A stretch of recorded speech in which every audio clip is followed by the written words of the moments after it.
Prisão no leste da ilha, na capital.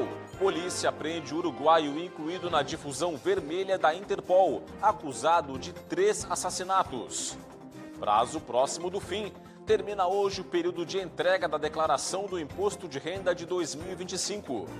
O microempreendedor individual em Santa Catarina. Estado ganha 100 mil novos mês em um período de 12 meses. Futebol. Veja os detalhes dos jogos dos times catarinenses na rodada do fim de semana das séries B e C do Brasileiro. Um espaço voltado para o saber. Biblioteca Pública de Santa Catarina chega aos 171 anos como espaço de difusão de conhecimento, informação e cultura.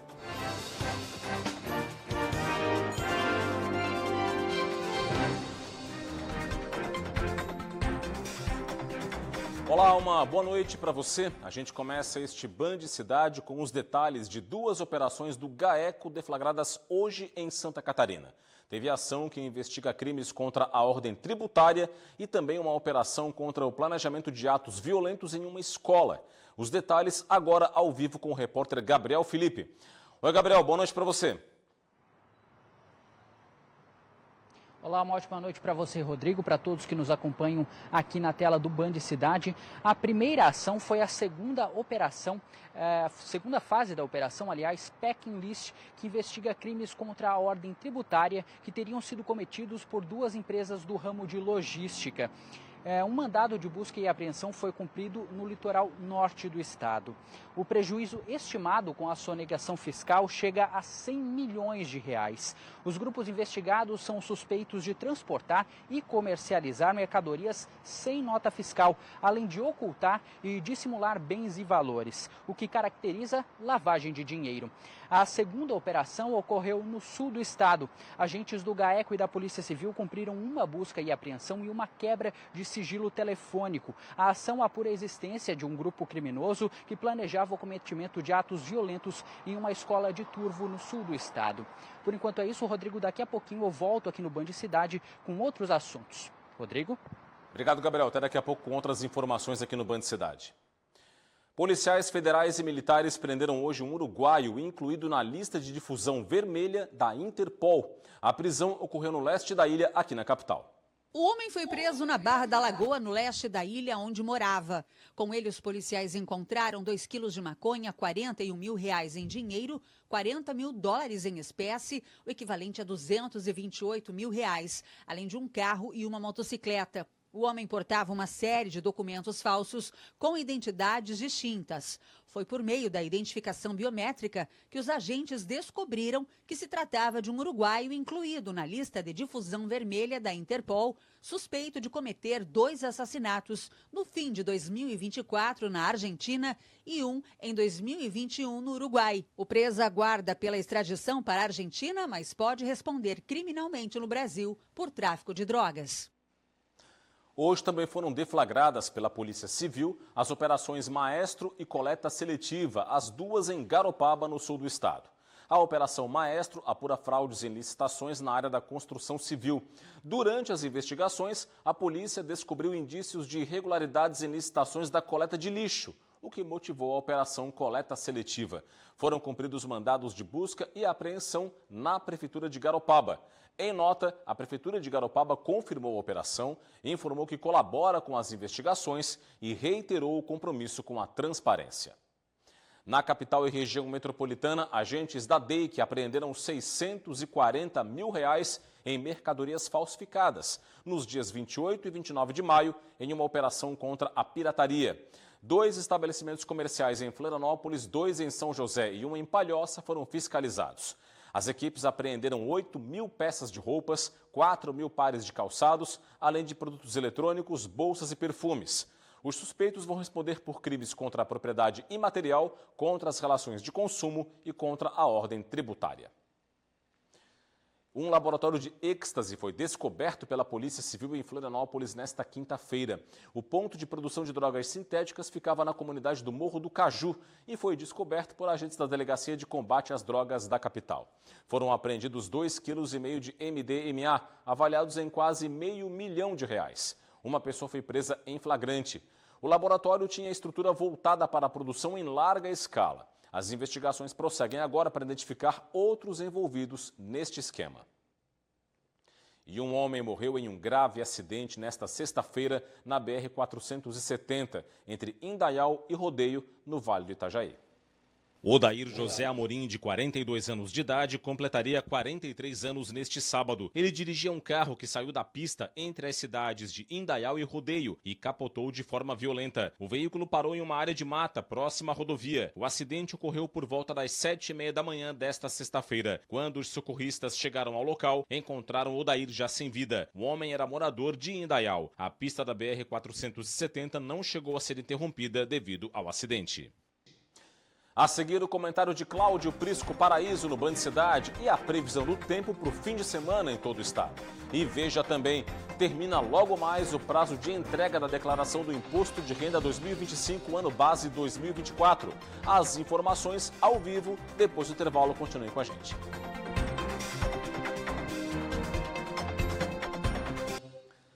Estamos de volta com o Band Cidade para falar do Imposto de Renda 2025, ano base 2024. Termina logo mais o prazo de entrega da declaração por parte dos contribuintes. Vamos à sede da Receita Federal aqui na capital, conversar com o Gabriel Felipe, que está por lá e tem as informações ao vivo. Gabriel, voltamos a falar contigo então. Falta pouquinho para acabar o prazo, não é?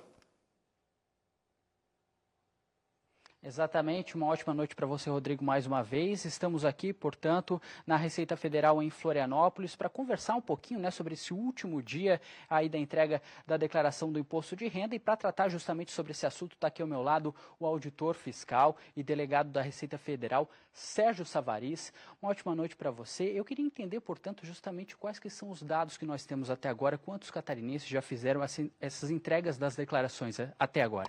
Boa noite. Até agora foram em torno de 2.100.000.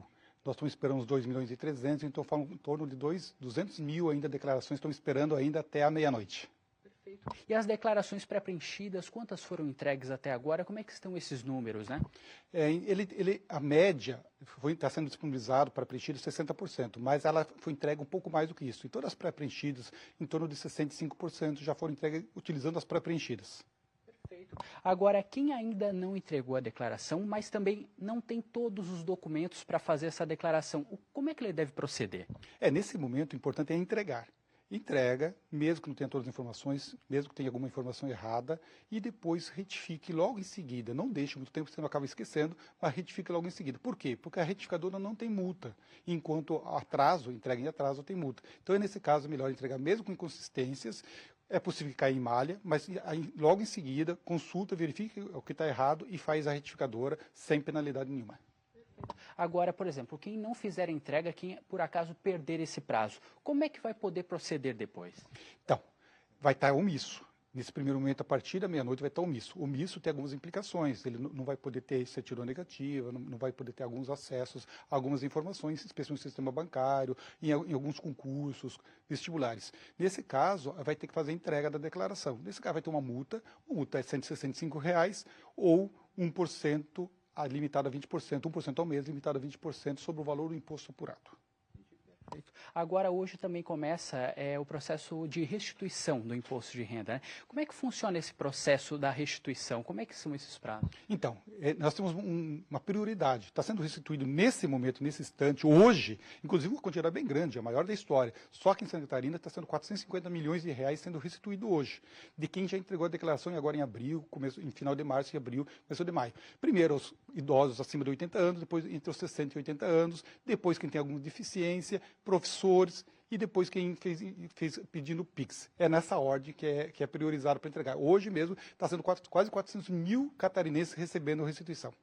Perfeito, delegado. Muito obrigado pelas suas informações. Então é isso. Quem ainda não entregou a sua declaração tem até a meia-noite de hoje para fazer isso. Rodrigo? Obrigado, Gabriel, pelas informações. Muito boa noite para você e até a próxima.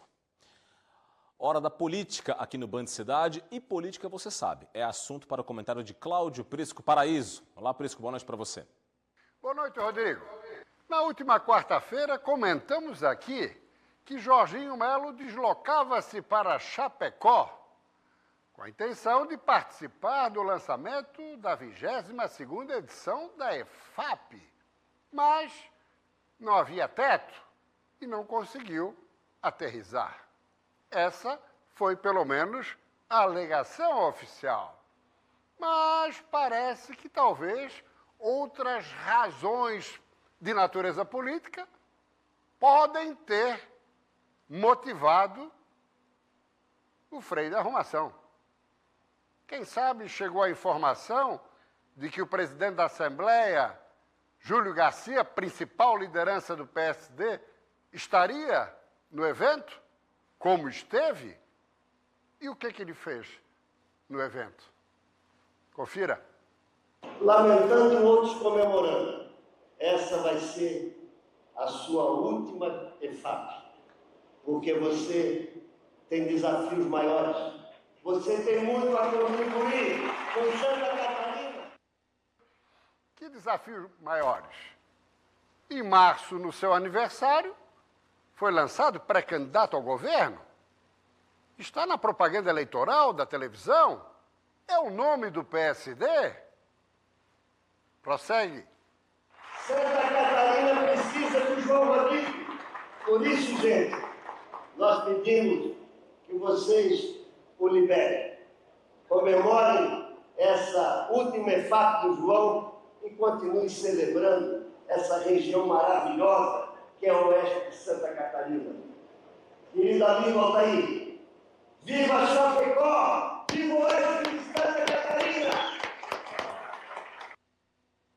Ao lado de Júlio Garcia, o deputado estadual Altair Silva, do União Progressista, a federação do PP com União Brasil, que é da região, da cidade de Chapecó.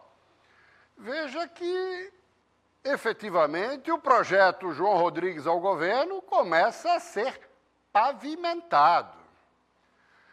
Na EFAP, todos perfilados na abertura, mas a EFAP teve todo um conteúdo político. No discurso de Júlio Garcia, próximo telão, um evento muito prestigiado, que se registre. Próximo telão. E aí nós temos Jorginho Melo, com o secretário Paulinho Bornhaus e o prefeito da capital, Topázio Silveira Neto. É o seguinte, no domingo falamos aqui que Jorge Bornhaus e Júlio Garcia foram a um jantar em São Paulo, para a filiação do ex-governador do Espírito Santo, Paulo Ortung, e ficaram para conversas com Kassab, claro, direcionadas ao Plano Estadual 2026. Pois Jorginho Melo, através de Paulinho Bornhaus, foi para um jantar também em São Paulo com Kassab 48 horas depois. E exatamente 24 horas antes do evento da EFAP. Jorginho Melo quer o seguinte, uma posição do PSD. Vai estar com ele ou não? Até porque outros partidos já estão alinhavados com o governador no projeto de recondução. E ele já tem nomes para compor a majoritária, como o MDBista Antídio Lunelli, o progressista Esperidione e a liberal Carol Detone. Próximo telão. Só que Kassab deixou claro, olha, a decisão lá é com a direção estadual. E João Rodrigues colocou o seu nome. Kassab com João Rodrigues. Kassab que estará na semana que vem, no próximo dia 5, no evento do PSD em Criciúma, terra de Clésio Salvador, para justamente impulsionar esse projeto. Próximo telão. Aqui com Michel Temer, Jorge Bornhaus, padrinho de Gilberto Kassab. A palavra final, indiscutivelmente, será de Jorge Conder Bornhausen. JKB é o homem do PSD junto ao presidente Gilberto Kassab. É com você, Rodrigo. Obrigado, Prisco. Bom fim de semana. Santa Catarina ganhou mais de 100 mil novos microempreendedores individuais nos últimos 12 meses. O estado já soma mais de 800 mil novos MEIs ativos. Depois de deixar o MEI parado por alguns anos, o Maurício resolveu tirar o sonho do papel e regularizar a nova empresa dele. Sim, a gente já tem uma clientela boa, sim. A gente está formalizando para ficar tudo mais certinho, né? As áreas com mais registros de MEI são promoção de vendas, beleza, obras de alvenaria e comércio de roupas. Florianópolis é a cidade com maior número de MEIs, quase 65 mil. Os atendimentos envolvem desde a abertura, que é a formalização, regularização de débitos, auxílio para emissão de guia DAS, orientação para emissão de notas fiscais de serviços, comércio. Santa Catarina é o 6º estado com maior número de MEIs ativos. São mais de 800 mil microempreendedores individuais. E esse crescimento levanta debates. É que muitos MEIs atuam como prestadores de serviços fixos, o que pode esconder relações de trabalho, a chamada pejotização. O desafio é equilibrar liberdade e segurança e garantir que o CNPJ não esconda um vínculo de trabalho disfarçado. Aquele que vai prestar serviço da maneira PJ, ele tem que ter um contrato muito com o projeto do que ele vai fazer muito bem determinado, com começo, meio e fim, né, muito bem detalhado. A autonomia de quem vai prestar esse serviço tem que ser, a autonomia tem que ser daquele prestador de serviço. Por exemplo, o prestador de serviço não pode utilizar toda a estrutura daquele que está tomando o serviço. Isso vai caracterizar uma subordinação, né? A questão de horários, ele não deve estar preso a horários, a jornadas, não pode ter férias. Então, tudo isso é diferente da relação CLT. A seguir, as informações do esporte. Destaque para os jogos dos times catarinenses pelas séries B e C do Brasileiro neste fim de semana. Já já os detalhes. E veja também, nossos repórteres mostram um pouco da Biblioteca Pública Estadual, que completa 171 anos de história neste sábado. Os detalhes após o intervalo. Já voltamos.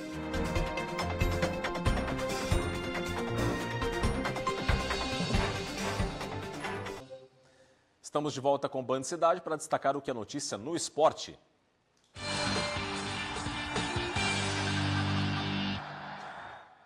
Série B do Campeonato Brasileiro neste fim de semana tem a sequência da 10ª rodada da competição. O Avaí encara o Coritiba na capital paranaense. Para o jogo deste sábado, o técnico Jair Ventura vai ter 2 importantes desfalques por suspensão. Os volantes Zé Ricardo e João Vitor receberam o 3º cartão amarelo e são baixas para o jogo. Barreto e Mendes podem ser os substitutos. O time catarinense está na 5ª posição da Série B com 16 pontos, mesma situação do Vila Nova, primeiro time dentro do G4. A diferença é que o Avaí tem uma vitória a menos do que os goianos. Coritiba e Avaí se enfrentam neste sábado às 4h da tarde no estádio Couto Pereira, em Curitiba. Agora a Série C. Neste fim de semana tem a 8ª rodada da primeira fase. O Brusque tem compromisso fora de casa contra o Confiança. Para o duelo, o técnico Felipe Gouveia não vai poder contar com o atacante Álvaro, que rompeu o tendão de Aquiles e não joga mais nessa temporada. Ele se junta a Matheus Pivô, com fratura na fíbula, que vai ficar 2 meses fora dos gramados, Guilherme Pira e Alex Juan, os dois com estiramento na coxa. Além disso, o atacante Polheiro, que não tem recebido salários em dia, também é desfalque. O Brusque é o vice-líder da Série B com 14 pontos, 2 a menos do que a líder Ponte Preta. Confiança e Brusque se enfrentam neste domingo, às 4h30 da tarde, no estádio Batistão, em Aracaju, no Sergipe. Também pela Série C, o Figueirense enfrenta o Botafogo da Paraíba em casa. Gabriela Mariotto. Oi, Rodrigo. Figueirense e Botafogo da Paraíba se enfrentam no domingo às 7h da noite aqui no estádio Orlando Scarpelli. O time da capital deve vir com desfalques. Johnny Douglas vai estar fora do confronto depois da expulsão na partida contra o Guarani na última segunda-feira. Por outro lado, o alvinegro volta a ter o reforço do goleiro titular Fabrício. O Figueirense vem de um empate, uma vitória e mais um empate contra o Guarani e precisa dessa vitória para escapar ainda mais da zona de rebaixamento. A ideia é realmente ver o Scarpelli lotado neste domingo, por isso vai ter a promoção sócio mais um para atrair mais torcedores aqui para o Orlando Scarpelli. Não deve ser um jogo fácil para o Figueirense contra o Botafogo da Paraíba. O Figueirense teve 2 derrotas e um empate pela Série C do Campeonato Brasileiro. De Florianópolis, Gabriela Mariotto, para o Band Cidade. E você já sabe, a cobertura completa do futebol no fim de semana você confere na segunda-feira, 12h30, com o João Paulo Cardoso, no Jogo Aberto SC. Não perca. A Biblioteca Pública da capital, ou melhor dizendo, estadual, não é? Completa neste sábado 171 anos de história. É um espaço voltado para o conhecimento e para o saber em todas as idades. Olha só. O primeiro contato com a Biblioteca Pública Estadual foi lá na infância, nos idos de 1941.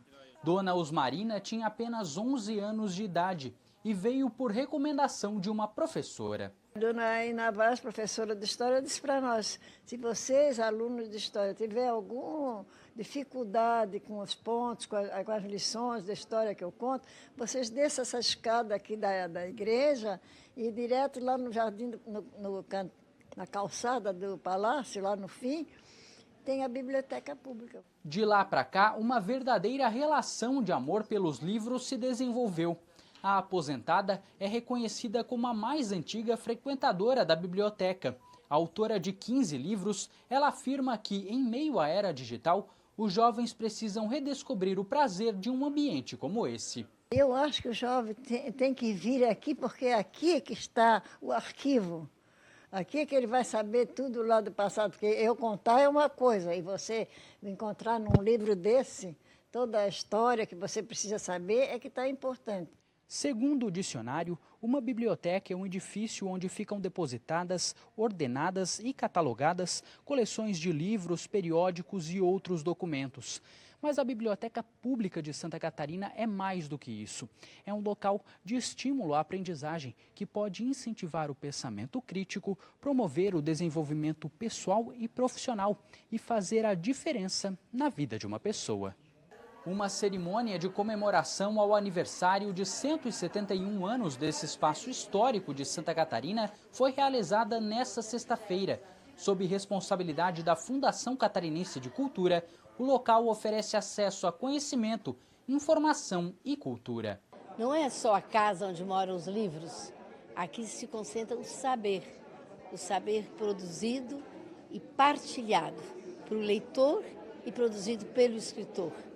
Pelo leitor e pelo poeta, pelo leitor, pelo aluno e pelo professor. E é isso, ficamos por aqui com o Band Cidade. Reveja o nosso conteúdo no portal TVBV Online, QR Code na tela para você. Vem aí o Jornal da Band. Para você um forte abraço, muito obrigado pela audiência ao longo de toda a semana. Uma boa noite, bom fim de semana e até segunda-feira. Tchau, tchau.